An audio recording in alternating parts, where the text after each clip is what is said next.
I've got a small bat problem. And the problem is right here. They are going in over on this side and also on this side because in this wall right here, there's a post. And so they're nesting inside of there. And of course, there's all kinds of bat dung, which isn't good. So I'm going to try to seal it off and make it so they can't get back in there, but can still get out. I think it's going to take me a little bit. I'll see if I can get another view up there somewhere. So what I'm trying to do is I'm trying to create a barrier. I'm using this plastic mesh. And I'll see if we can take a look here. But this is the mesh. So this is one area where they can get in and out. I'm trying to decide if I want to leave a small opening here with a tube coming down to for them to crawl out, and then hopefully it'll make it too hard for them to get back in. So we'll see. But there's a big gap between this piece of wood here and this wall, so I know they can get in and out here pretty easy. But now I have to go up into this crawl space in here and start stapling it in from the other side. That's going to be the hard part. Really not looking forward to this. I'm just not flexible like I used to be. Alright. So, been kind of an on and off thing today. Anyways, I've got the screen netting up there. I'll show you what it looks like. This is all it is. It's just a plastic netting, but small enough that they can't get through it. So from other videos I've seen online, you know, you got to block off all the areas. I'm not sure I've got it all completely done perfectly, but we'll see. What I did do is I gave them a down tube to get out. I don't know how many's in there, maybe 10 or maybe a little bit more, but and hopefully they can't land here and crawl up. I've always seen them come flying in through the top, and then they crawl in and into the area where they're, you know, hiding right now. But let's see, that's what the plastic looks like. It just goes across the top of this all the way across, because that wooden beam goes all the way across. And then underneath of it is the ceiling. Right about here is the ceiling for the computer room.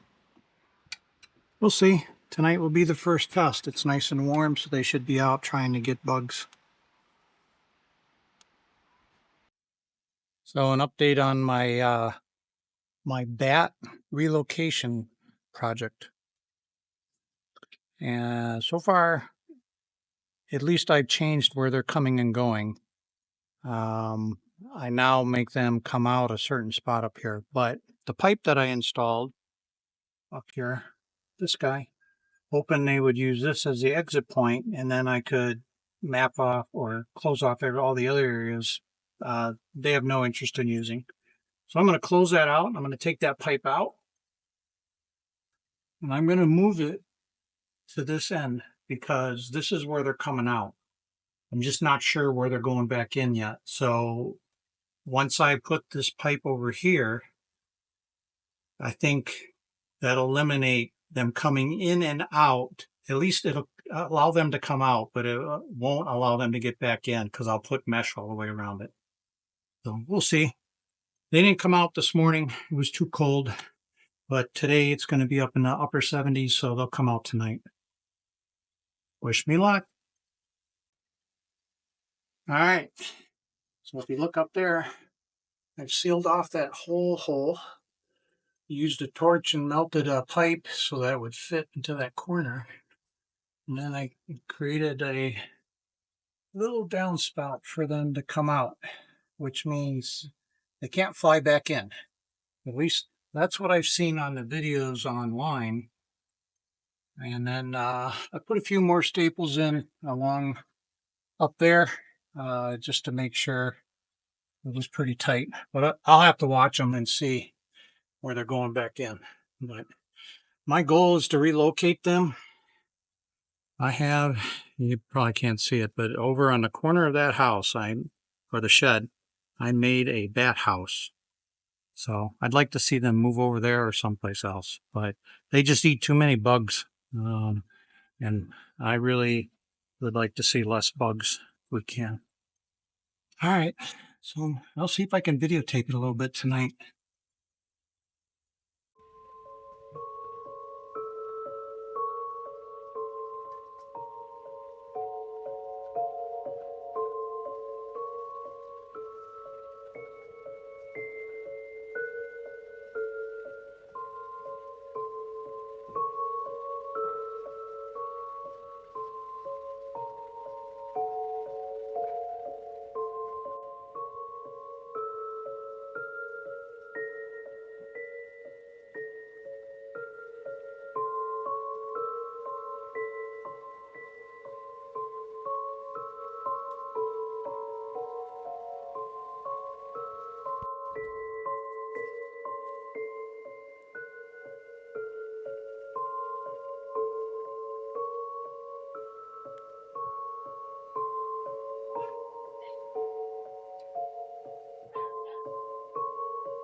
So this morning I was watching the bats, and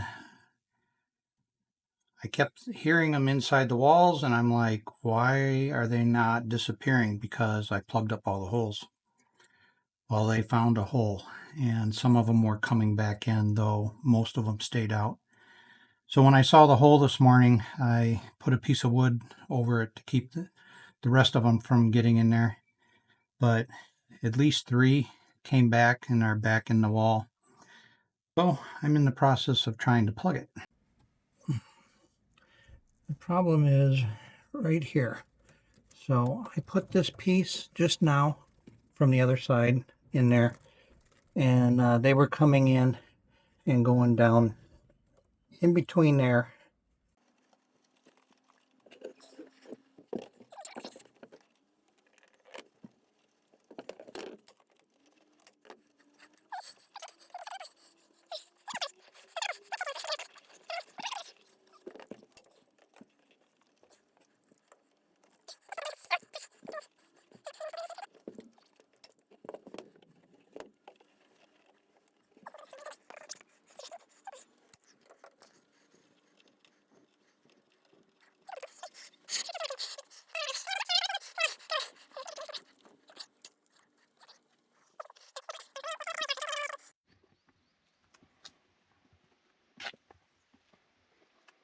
All right. So I'm not winning with the bats. There's like 2 spots where they keep getting in, and unfortunately, it's so tight in those areas I can't get the stapler in to staple the mesh. So here I can staple, but up in there, way in the back, it's hard to see right now. I can't get to that. So we're going to fill all the holes with foam and see what that does, leaving one opening so they can get out at night, but hopefully they won't be able to go back in through that same spot. So let's see what happens. I'm going to win eventually. Well, we're going to continue this into a part 2. And the reason being is it went cold, and I mean really cold, to the point to where we got frost on the windshields, which means the bats, they're not doing anything. Once it goes below 50 degrees, they pretty much go into like a hibernation mode. So I have to wait for them to continue to move. This weekend it's supposed to be warm, so I'm hoping to see activity. And then I'm going to finish up the video with part 2, and hopefully I will be victorious. These little buggers are tough, but I'm sure I can get them to find a new home. There's only a few left in the actual wall, so I'm making progress. It's just taking longer than I expected.